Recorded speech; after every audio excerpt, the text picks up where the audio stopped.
बिस्मिल्लाहिर्रहमानिर्रहीम अस्सलाम वालेकुम। आज हम एक्यूट ल्यूकेमिया को स्टडी करने जा रहे हैं।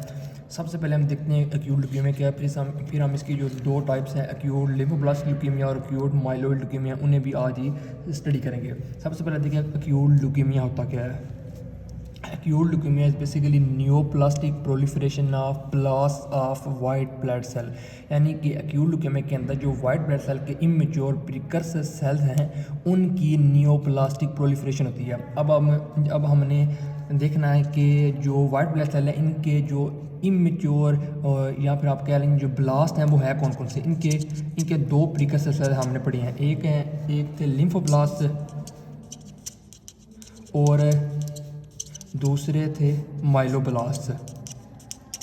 अच्छा, अब इन दोनों जो इनके जो प्रिकर्सर सेल हैं या ब्लास्ट है लिम्फोब्लास्ट और माइलोब्लास्ट, इसी की बेसिस पर एक्यूट ल्यूकेमिया की दो टाइप्स लिखी गई हैं, एक्यूट लिम्फोब्लास्ट ल्यूकेमिया और एक्यूट माइलोइड ल्यूकेमिया। लेकिन एक इंपॉर्टेंट बात, बहुत इंपॉर्टेंट बात याद रखने वाली है कि एक्यूट ल्यूकेमिया के अंदर जो न्यूप्लास्टिक प्रोलिफरेशन होनी है ब्लास्ट की वो ग्रेटर दैन 20% होनी चाहिए। अच्छा, अब जब इन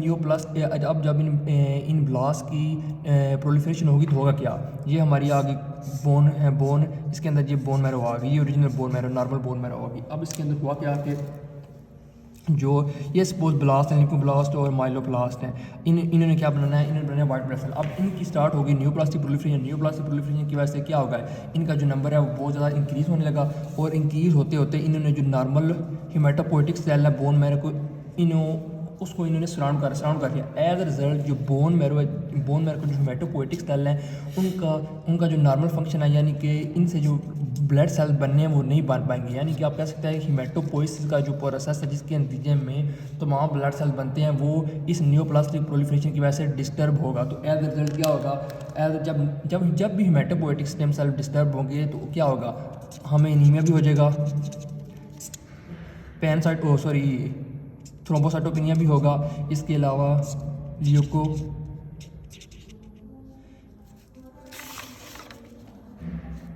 लेकिन इसके अंदर एनीमिया ही होगा, थ्रोम्बोसाइटोपेनिया होगा, जबकि जो वाइट ब्लड सेल हैं उनकी जो क्वांटिटी है वो इंक्रीज़ होगी। अब वाइट ब्लड सेल इंक्रीज़ क्यों होंगे, क्योंकि इनके अंदर बने हैं ब्लास्ट। अब जब इन ब्लास्ट ने शामिल होना ब्लड के अंदर तो ये कन्वर्ट हो जाएंगे वाइट ब्लड सेल के अंदर, तो एज अ रिजल्ट जो वाइट ब्लड सेल है उनका जो काउंट है वो इंक्रीज़ हो जाएगा, जबकि इसके अंदर एनीमिया होगा, यानी कि रेड ब्लड सेल का काउंट जो है डिक्रीज़ होगा। इसके अलावा क्या हो रहा है, थ्रोम्बोसाइटोपेनिया यानी कि जो प्लेटलेट्स हैं उनका भी जो काउंट है वो भी डिक्रीज़ हो जाएगा। तो ये इसके आगे जनरल फीचर्स है। अब हम इसकी जो दो टाइप्स हैं उन्हें बारी बारी स्टडी कर लेते हैं।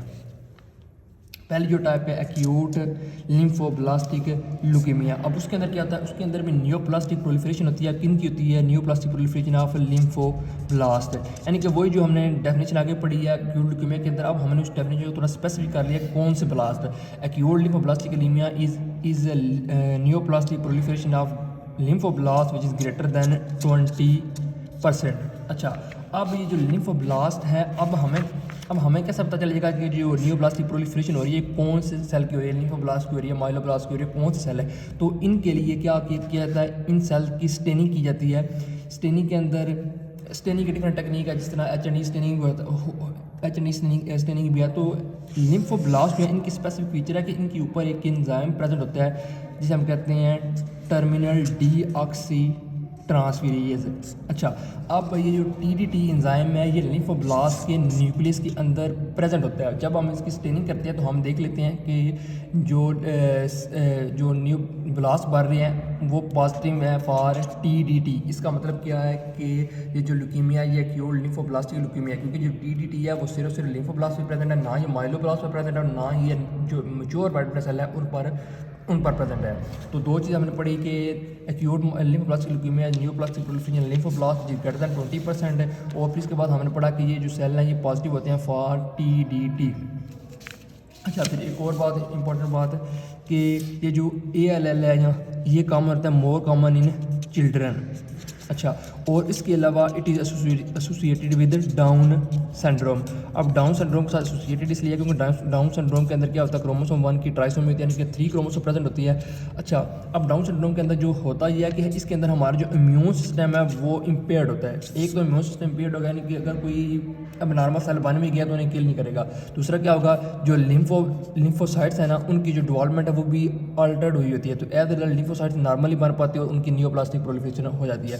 तो इस वजह से डाउन सिंड्रोम के अंदर एक्यूट लिम्फोब्लास्टिक ल्यूकीमिया के जो चांसेस है वो ज़्यादा होते हैं। अब जिस तरह एक्यूट ल्यूकीमिया को हमने on the basis of cell जो है वो डिवाइड किया हुआ है लिम्फोब्लास्टिक ल्यूकीमिया पे और माइलोइड ल्यूकीमिया के, इसी तरीके से एक्यूट लिम्फोब्लास्टिक ल्यूकीमिया को फर्दर 2 टाइप्स में किया गया on the basis of cell, यानी कि लिम्फोब्लास्ट क्या बनाते हैं, बी सेल और टी सेल। इसी बेसिस पर इनकी 2 टाइप बन जाती हैं, बी एक्यूट लिम्फोब्लास्टिक ल्यूकीमिया और दूसरी क्या है, टी एक्यूट लिम्फोब्लास्टिक ल्यूकीमिया। अब हम दोनों को बारी बारी पढ़ लेते हैं।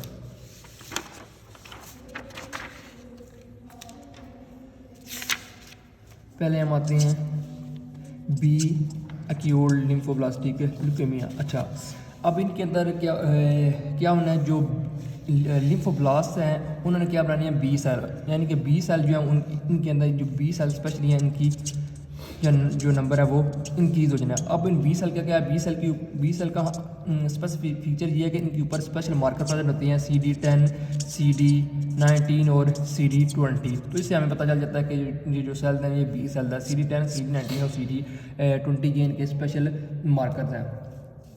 फिर इसके अलावा इनकी जो टाइप्स है ना वो डिपेंड, इसकी जो बल्कि टाइप्स पहले हम देख लेते हैं कि ये जो BALL है ये most common type of acute lymphoblastic leukaemia है। एक इसकी मोस्ट कॉमन टाइप है और एक और ये है कि इसका ये कीमोथेरापी के एजेंट के यानी कि कीमोथेरापी को ये वेल रिस्पॉन्ड करते हैं, मतलब ये कीमोथेरापी से भी एक्यूट लिम्फोब्लास्टिक ल्यूकेमिया को ट्रीट किया जा सकता है। मोस्ट कॉमन टाइप होगी, कीमोथेरापी को वेल रिस्पॉन्ड करती है, हमने इसके सरफेस मार्कर भी देख लिए है। फिर इसके अलावा एक और इम्पॉर्टेंट बात बुक पे लिखी गई है कि it require prophylaxis to scrotum and CSF। इसका मतलब क्या है, प्रोफाइलैक्सिस का मतलब होता है कि हमने किसी बीमारी को होने से बचाना है। इसमें प्रोफाइलैक्सिस में आ जाती है वैक्सीनेशन वगैरह आ जाती है, जिस तरह हम वैक्सीनेशन करके डिफरेंट डिजीज़ को प्रिवेंट कर लेते हैं। फिर इसके अलावा डिफरेंट स्क्रीनिंग टेस्ट करके हम डिजीज़ को होने से पहले ही, यानी कि ट्यूमर को होने से पहले या कैंसर को होने से पहले ही हम प्रिवेंट कर लेते हैं। तो ये तो होगी प्रोफाइलैक्सिस। अब लिखा हुआ कि prophylaxis to scrotum and CSF। अच्छा, इसका मतलब यह है कि ये जो नियोप्लास्टिक सेल होते हैं, स्पेशली जो नियोप्लास्टिक सेल हैं, ये स्क्रूटम और CSF के अंदर ये हाइड कर जाते हैं।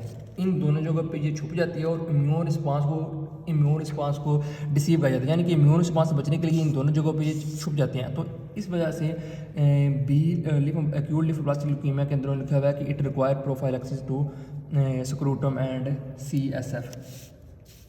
अच्छा, अब इसके डायग्नोसिस पे डिपेंड करती है कि साइटोजेनिक एबनॉर्मेलिटीज़ कौन सी है। अब साइटोजेनिक एबनॉर्मेलिटीज़ का मतलब ये होता है कि जो क्रोमोसोम है उनके अंदर उनका जो स्ट्रक्चर है वो इम्पेयर हो गया, क्रोमोसोम का स्ट्रक्चर है वो चेंज हो गया है। BALL की जो डायग्नोसिस आप कह लें या टाइप्स आप कह लें, दोनों डिपेंड करती हैं साइटोजेनिक एबनॉर्मेलिटीज़ पर।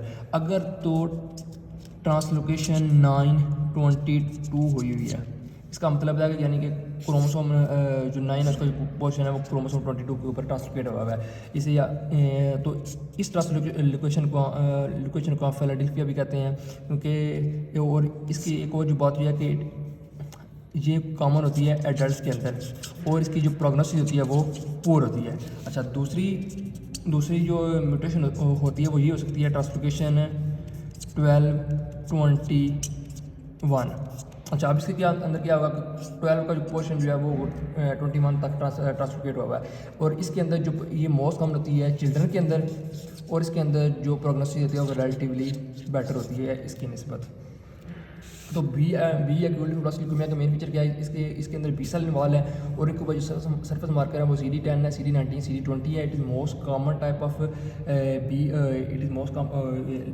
Most common type of acute lymphoblastic leukemia. फिर इसके अलावा it require prophylaxis to scrotum and CSF। और इसकी जो साइटोजेनिक एबनॉर्मलिटीज हैं वो दो हैं, ट्रांसलोकेशन 922 और ट्रांसलोकेशन 1221। फिर इसके बाद आते हैं दूसरी जो टाइप थी एक्यूट लिम्फोब्लास्टिक ल्यूकेमिया की, वो है T एक्यूट लिम्फोब्लास्टिक ल्यूकेमिया। अच्छा, अब इनके अंदर जो सेल इंक्रीज़ हो रहे हैं वो कौन से हैं, T सेल। अच्छा, और T सेल के ऊपर सरफेस मार्कर कौन से होते हैं, CD2 to CD8। इनके ऊपर जो सरफेस मार्कर होंगे वो ये होंगे। अच्छा, फिर जो TALL है it present as a mass in mediastinum. अच्छा, अब मीडियास्टिनम रीजन है which is present between the lungs है। तो जो T एक्यूट लिम्फोब्लास्टिक ल्यूकेमिया है ये एज ए मास प्रेजेंट होता है in the mediastinum region. Mediastinum region के अंदर प्रेजेंट इसलिए होता है क्योंकि ये वाला जो रीजन है इसके ऊपर यहाँ पर प्रेजेंट होता है थाइमस, और थाइमस वो एरिया है जहाँ पर जो T सेल है उनकी डेवलपमेंट होती है। तो इस वजह से इस एरिया के अंदर अगर T एक्यूट लिम्फोब्लास्टिक ल्यूकेमिया हुआ है तो यहाँ पर मास इसका जो प्रेजेंट है वो यहाँ पर वो यहाँ पर ही प्रेजेंट होगा। तो यही इंपॉर्टेंट बात थी TALL के बारे में। फिर इसके बाद आते हैं दूसरी जो टाइप है एक्यूट माइलोइड ल्यूकेमिया की।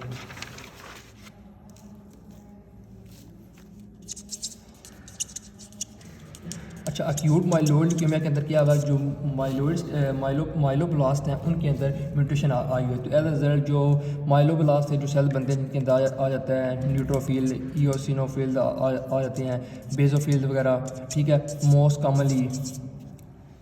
मोस्ट कॉमनली के अंदर जो वही अल्टर हो गए। फिर उसके अलावा जो दूसरे जो एक दो और कैटेगरी भी शामिल है जिनके अंदर आता है मोनोसाइट्स भी इन्वॉल्व है। फिर इसके अलावा मेगा कैरियोसाइट्स जो हैं वो भी इन्वॉल्व है। तो इन सारी टाइप्स को हम बारी बारी देखते हैं। सबसे पहले तो एक्यूट माइलोइड ल्यूकेमिया के अंदर क्या हुआ, it is neoplastic proliferation of myeloblast which is greater than 20%। फिर इसके अलावा जब हमने पढ़ा था एक्यूट लिम्फोब्लास्टिक ल्यूकेमिया तो हमने कहा था it is positive for TDT, लेकिन ये जो acute myeloid leukaemia it is positive for माइलोपेरोक्सीडेज enzyme है। जो माइलोब्लास्ट होते हैं इनके पास एंजाइम होता है माइलोपेरोक्सीडेज। ये एंजाइम क्या करता है, ये हेल्प करता है ऑक्सीजन डिपेंडेंट किलिंग में। यानी कि जो माइलोब्लास्ट है जब ये कोई भी मटीरियल फैगोसाइटोस करती है तो उस फैगोसाइटोस मटीरियल को डिस्ट्रॉय करने के लिए इनके पास होता है एंजाइम माइलोपेरोक्सीडेज, जो कि ऑक्सीजन की हेल्प के साथ इस फैगोसाइटोस मटीरियल को डिस्ट्रॉय करता है।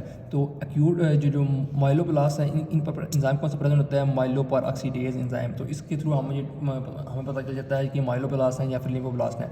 लिम्फोब्लास्ट के ऊपर कौन सा प्रेजेंट होता है, TDT। अच्छा, फिर वो उसके बारे में हमने कहा था it is most common in children, जबकि जो acute myeloid leukaemia it is most common in older adults. अच्छा, अब इसको भी हमने फर्दर 3 कैटेगरीज में डिवाइड किया हुआ है। इसकी जो कैटेगरीज है वो भी डिपेंड करती हैं, एक तो जो कौन से टाइप ऑफ सेल कौन सा इन्वॉल्व है, एक सेल पे डिपेंड करता है। फिर इसके अलावा साइटोजेनिक एबनॉर्मलिटीज़ पे डिपेंड करता है, यानी कि क्रोमोसोम के अंदर क्या क्या एबनॉर्मलिटीज़ आई हैं उस चीज़ पे डिपेंड करता है। और फिर इसके अलावा जो सरफेस मार्कर सेल के ऊपर प्रेजेंट होते हैं उन पे भी डिपेंड करता है। तो मेन इसकी 3 टाइप्स हैं। सबसे पहले जो टाइप है acute promyelocytic leukemia. Acute promyelocytic leukemia ये इसकी मेन टाइप है। इसके अंदर क्या होता है, एक्यूट प्रो माइलोसाइटिक ल्यूकेमिया के अंदर जो म्यूटेशन आती है वो होती है ट्रांसलोकेशन 15/17। इसके अंदर क्या होता है कि क्रोमोसोम 17 के ऊपर प्रेजेंट होती है रेटिनोइक एसिड रिसेप्टर। ये रेटिनोइक एसिड रिसेप्टर ट्रांसफर हो जाता है क्रोमोसोम 15 के ऊपर। एल क्या होता है, जो रेटिनोइक एसिड रिसेप्टर इसका फंक्शन क्या होता है, अल्टर हो जाता है। ये अपना फंक्शन परफॉर्म नहीं करता। नॉर्मली ये क्या करता है, ये सेल की डिफरेंशिएशन और ग्रोथ के अंदर हेल्प करता है। जब ये इसका फंक्शन नहीं रहेगा तो होगा क्या कि जो ब्लास्ट हैं वो मेच्योर सेल के अंदर नहीं कन्वर्ट हो पाएंगे और प्रोमाइलोसाइट्स बन जाएंगे। प्रोमाइलोसाइट क्या होते हैं, प्रोमाइलोसाइट इमेच्योर ब्लड सेल होते हैं ऑफ ग्रेन्युलोसाइटिक लीनियर, यानी कि ग्रेन्युलोसाइट ने जिन प्रीकसर सेल से बनना होता है उनको हम क्या कहते हैं, प्रोमाइलोसाइट। अच्छा, फिर एक तो इसके हम पता चल गया इसके अंदर जो म्यूटेशन है वो ट्रांसलोकेशन 1517 आ गई। फिर हमने देख लिया कि इसके अंदर प्रोमाइलोसाइट बन गया। अच्छा, अब प्रोमाइलोसाइट जब बन जाएंगे तो इसके से रिलेटेड जो कॉम्प्लिकेशन है वो देखते हैं कि प्रोमाइलोसाइट जब बनेंगे तो DRC का जो रिस्क है वो इंक्रीज़ हो जाता है। क्यों? क्योंकि प्रोमाइलोसाइट से इनके अंदर क्या होती है, प्राइमरी ग्रेन्यूल्स है, और इन प्राइमरी ग्रेन्यूल्स में जो कोआगुलेशन प्रमोटिव फैक्टर्स है वो different coagulation promotive factor available होती हैं। फिर इसके अलावा इसका जो ट्रीटमेंट है वो होता है ऑल ट्रांस रेटिनोइक एसिड। ये क्या करता है, ऑल ट्रांस रेटिनोइक एसिड क्या करता है, ये जो इन प्रोमाइलोसाइट के साथ बाइंड करेगा और इन्हें मैच्योर सेल के अंदर कन्वर्ट कर देगा। फिर इसकी जो दूसरी टाइप है acute monocytic leukemia. Acute monocytic leukemia simple सी बात यह है कि इसके अंदर जो मोनोब्लास्ट हैं उनकी नियोप्लास्टिक प्रोलिफरेशन होगी। फिर इसकी थर्ड टाइप है लिखी हुई है एक्यूट मेगा कैरियोसाइटिक ल्यूकीमिया। इसके अंदर जो मेगा कैरियोसाइट है उनकी नियोप्लास्टिक प्रोलिफरेशन होगी। एक और इंटरेस्टिंग बात यह है कि ये जो दोनों एक्यूट मोनोसाइटिक ल्यूकीमिया है और जो एक्यूट मेगा कैरियोसाइटिक ल्यूकीमिया ये यूजुअली इनके पास जो माइलोपेरोक्सीडेज एंजाइम है वो नहीं होता। अच्छा, फिर एक और बात यह है कि जो एक्यूट माइलोइड ल्यूकीमिया है ये सम टाइम डिस्प्लेजिया से भी अराइज हो सकता है।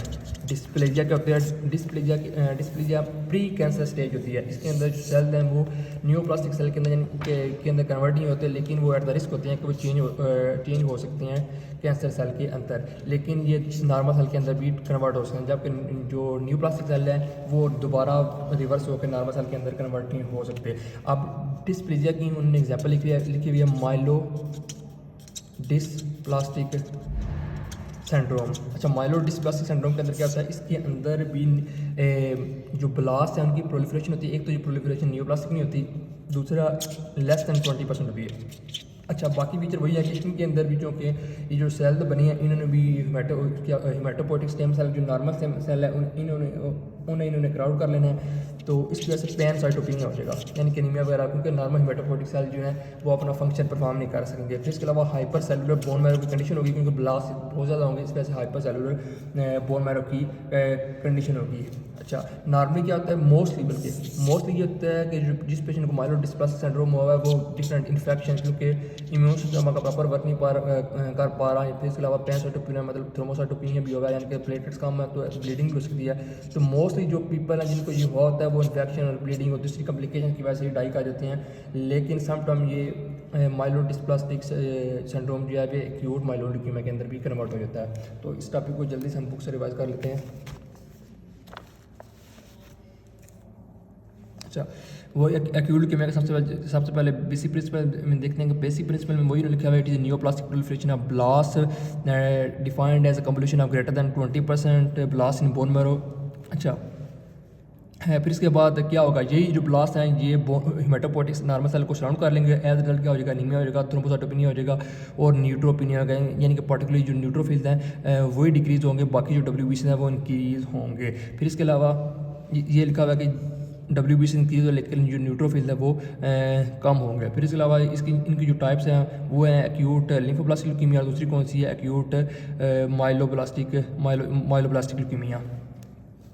एक्यूट लिम्फोब्लास्टिक ल्यूकीमिया क्या होता है, इसके अंदर जो लिम्फोब्लास्ट है उनकी न्यूप्लास्टिक प्रोलिफरेशन हो रही है विच इज ग्रेटर दैन 20%, और इनकी कैरेक्टरिस्टिक क्या है, ये TDT पॉजिटिव होती हैं। फिर इसके अलावा ये TDT है दूसरे जो माइलोइड ब्लास्ट है उनमें भी एब्सेंट होता है, मैच्योर सेल के अंदर भी एब्सेंट होता है। ये ऑलरेडी हम सारा कुछ डिस्कस कर चुके हैं। मोस्ट कॉमन चिल्ड्रन होता है और डाउन सिंड्रोम के साथ यूजुअली एसोसिएटेड होता है, ये भी हम डिस्कस कर चुके हैं। इसकी फर्दर टाइप्स हैं वो भी है BALL और TALL on the basis of surface marking, यानी कि आप क्या लिखो ऑन दी बेसिस ऑफ ये टाइप्स हैं। BALL आपको पता है कि मोस्ट कॉमन टाइप होती है। इनके अंदर जो सर्फ रिसेप्टर होता है सेल के ऊपर वो CD10 होता है, CD19 और CD20 ऑलरेडी डिस्कस कर चुके हैं। एक्सलेंस रिस्पॉन्स टू कीमोथेरेपी ये भी डिस्कस कर चुके हैं। Require prophylaxis to scrotum and CSF ये भी डिटेल्स का आपको बताया।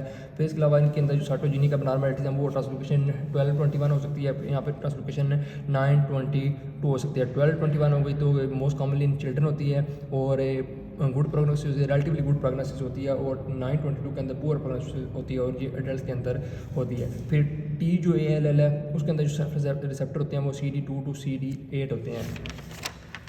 अच्छा, और इसका आपको बताया था कि it usually arise as the mediastinal mass. और ये क्यों बताया, क्योंकि ये मीडियास्टिनम जो रीजन है इसके अंदर थाइमस प्रेजेंट होता है, उसकी वजह से ये मीडियास्टिनम जो रीजन है इसके अंदर ये मास प्रेजेंट होता है। फिर एक्यूट माइलोइड ल्यूकीमिया, इनके अंदर जो नियोप्लास्टिक प्रोलिफरेशन होती है वो इमेच्योर माइलोइड सेल की होती है, which is also greater than 20%। और इनके अंदर जो माइलोपेरोक्सीडेज एंजाइम है वो प्रेजेंट होता है। अच्छा, फिर जब हम इसकी स्टेनिंग करती है तो इसको इन्होंने लिखा हुआ है कि ये किस ऑफ MPO ये हम देख सकते हैं। It's most commonly arise in older adult, जबकि एक्यूट लिम्फोब्लास्टिक ल्यूकीमिया का मैंने कहा था it is most commonly arise in children and it is associated with down syndrome, जबकि ये इसका लिखा हुआ है ओल्डर एडल्ट के अंदर मोस्ट कॉमन होता है। इनकी जो क्लासिफिकेशन है वही डिपेंड कर रही है साइटोजेनिक अबनॉर्मलिटीज़ के ऊपर, lineage of immature myeloid cell, यानी कि कौन सा जो type of white blood cell है उनके अंदर म्यूटेशन आई हुई है।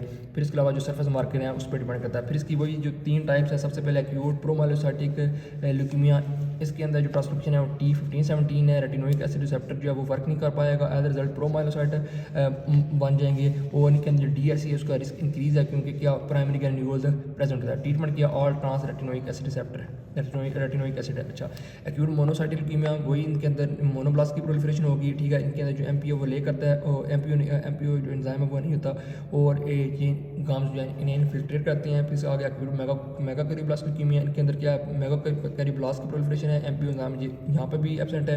अच्छा, it is also associated with down syndrome, जबकि ये इसके अंदर वही पैराग्राफ लिखा हुआ है कि it is associated with dysplasia उन्होंने माइलोडिस्प्लास्टिक सिंड्रोम की एग्जांपल दी हुई है। इसके अंदर क्या होता है, साइटोपिनिया होता है, हाइपरसेलुलर बोन मैरो कंडीशन होती है, एबनॉर्मल मैच्योरेशन ऑफ सेल्स होती है, increase blast greater less than 20%, ठीक है। और ये एंड बात बताइए कि most people die from infection और bleeding and some progressive acute leukemia. तो ये आज का था हमारा सारा टॉपिक।